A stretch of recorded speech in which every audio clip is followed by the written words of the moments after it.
We couldn't quite put that thing away to maybe enjoy it and maybe even relax the last 6 or 8 minutes. But I tell you what, it was a battle and it was a fight. We had a bunch of ups and downs. That second quarter and even later in the third quarter, the defense on the field a long time. And that's what you start to feel the energy, the complementary football that we really talk about. Last week, the offense really picked up the defense. I'm just talking in the first quarter when they went straight down the field and scored, and then the offense comes out and just manhandles it down the field, gives them some time to rest and relax. And it kind of switched a little bit today, in a situation where the offense started to struggle a little bit. They're pounding, they're loading the box. Defense time after time after time, fourth down stops, come back out there, playing a lot of snaps. That front seven has really, really, really kind of matured and done a great job. But we'll go with questions. How big was that punt block? First time in 10 years, right? Haven't had a punt block in 10 years. It's amazing. Coach Mason showed our special teams a couple clips on Friday, and it was basically 6 punt blocks from other teams, and it was nothing scheme-oriented. And what we're trying to say is we don't draw up something every single time it's perfect. The guy's going to come free, put his hand on the ball, and it's going to be something special. It's about strain. It's about guys believing and just going harder than the other guy. We were in a punt return, and we have 2 guys that are going hard to at least force the kick. And Ethan Tuckey did exactly what we saw on film on Friday, made points of it about the strain and the effort, and he did that. He outstrained those other guys, put his hand on the football. He told me after the game it was the greatest feeling he's ever had. Khalil Lewis appeared to be more of a factor in the red zone game today. Can you attest to that? Yeah, Khalil he had a little bit of a tough week because of last week, and he had 2 drops. And Khalil's really, really hard on himself.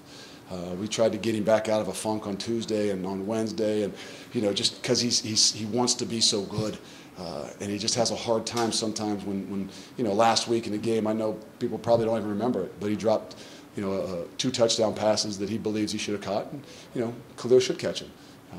And then he came out today, and we kind of got him back. Coach Joker did a great job just mentally with him, making sure we continue to push him. He came back out today, was a factor in the red zone.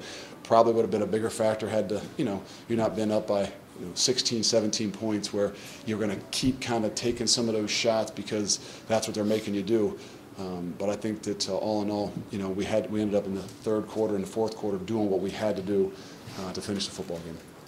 There's been a handful of times this season where you guys have either bounced back from slow starts or injuries or something like that in the first half or after halftime. Is there something you're doing as coaches to address that immediately, or is it just kind of the accumulation of practices and the second year? I just think the guys are getting more comfortable. They understand. When they know what and why, you can come to the sideline and make little adjustments here and there. You got a relationship enough with them that it's not a tough situation when you're trying to coach them. Even when you're being hard on them during a game, they're growing to be able to take coaching. And in order to be a great player, in order to take yourself to the next level, you have to be able to take coaching. You have to be able to adjust. You have to be able to adapt, and you got to be able to communicate. And I mean that in a game situation when the heat is on. And I think that's where, as you really step back and look what the difference is from this year and last year, it's relationships, it's the ability for guys to take good, hard coaching and make adjustments, especially in games. A lot of bodies on defense. Was that because of the weather and the temperature, 1 and 2? How impressed were you that it didn't seem like there was much drop-off when you did cycle guys? That's when you're starting to create those healthy competitions in those rooms. We've always tried to do it up front, defensive line-wise, but you saw it a lot more even at linebacker today. You saw Joel DeBlanco in there, you saw Jarrell White in there, you saw R.J. Potts in there, you saw a lot of those guys in there in crucial situations. And what it does is it still builds it builds those relationships to know that you trust them. We have a guy in there probably on the 1 touchdown. I don't know exactly what happened, but his ability to react, go ahead, move back out, and we put him back in the football game knowing that we trust him. That goes a long way inside that locker room. I know you don't want overconfidence, but just how confident is this group right now at 6-0? I mean, it's something that you see when we take the practice field. And it's a little bit of that bounce, a little bit of that joy to what it is that they do. Everybody loves it when you're winning, but you just see a different vibe from the positive, but just in the locker room. You can go in that locker room and you go in there last year, everybody's got their headsets on and they're just kind of doing their own little thing, and now all of a sudden you go in the locker room and half hour, 45 minutes before practice, and you got guys holding court, you got guys dancing. I mean, you can just tell there's a better energy about it. They are enjoying what it is that they do. And I try to tell them, I just don't want you to enjoy the success and the euphoria of winning. I want you to enjoy the guys that are around you and what you're doing in order to get yourself there. And I think they're seeing it, and they're getting a lot of energy from that. On defense today, how much was it tackling in space a key going into the game, the defense? Well, I mean, 2 weeks ago, we didn't do a great job of it. We addressed it. We came out actually the second half of that OU game and did a lot better job. We'll continue to do a better job. That there's a balance between being aggressive and being too passive and worried about missing tackles and shots. And I think that's where I'm happiest with Coach Freeman and those guys over there. That they're building the confidence in those guys to be aggressive, to take the shots with good leverage, and trust and believe that you got a bunch of other guys who are coming your way. You are already bowl eligible now with 6 wins. Are you allowed to talk about that? What would you like to say? Of course, that's something that's in the back of your mind. I didn't even bring it up to the guys in there. I don't want any type of satisfaction. We never talked about it before the season. We never set a goal to say, hey, we want to get to this point where we can play later in the year. It's that mentality of, hey, let's continue to enjoy what it is that we're doing. Don't want anything to slow us down and to be a distraction. So, I can't say that at some point in time the elephant in the room doesn't need to be addressed with these guys in a bye week.